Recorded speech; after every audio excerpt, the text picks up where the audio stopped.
The ownership of children is a great source of palaver.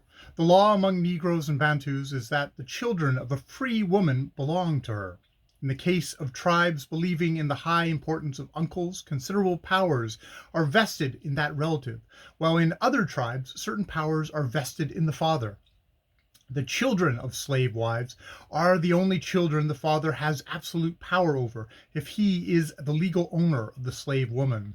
If, as is frequently the case, a free man marries a slave woman who belongs to another man, all her children are the absolute property of her owner, not her husband, and the owner of the woman can take them and sell them, or do whatsoever he chooses with them, unless the free man father redeems them, as he usually does, although the women may still remain the absolute property of the owner, recallable by him at any time.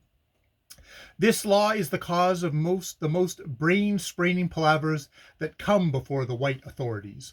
There is naturally no statute of limitations in West Africa because the African does not care a row of pins about time. The wily A will let his slave woman live with B without claiming the redemption fees as they become due, letting them stand over, as it were, at compound interest.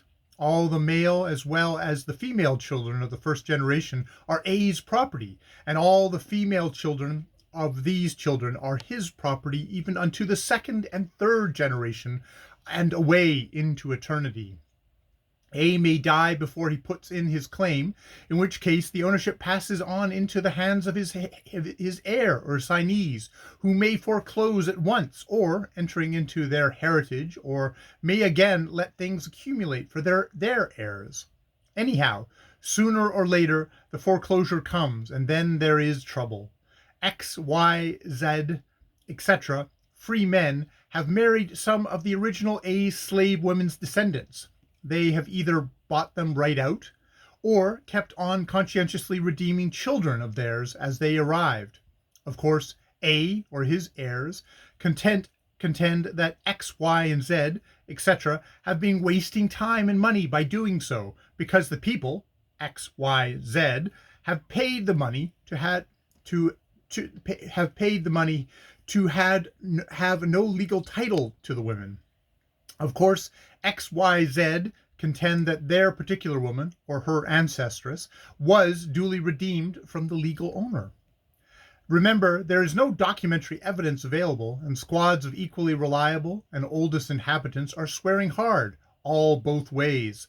Just realize this, and that your government says that whenever native law is not blood-stained, it must be supported, and you may be able to realize the giddy mazes of a native palaver, which, if you conscientiously attempt to follow with the determination that justice shall be duly administered, will for certain lay you low with an attack of fever. The law of ownership is not all in favor of the owner, masters being responsible for damage done by their slaves, and this law falls very heavily and expensively on the owner of a bad slave.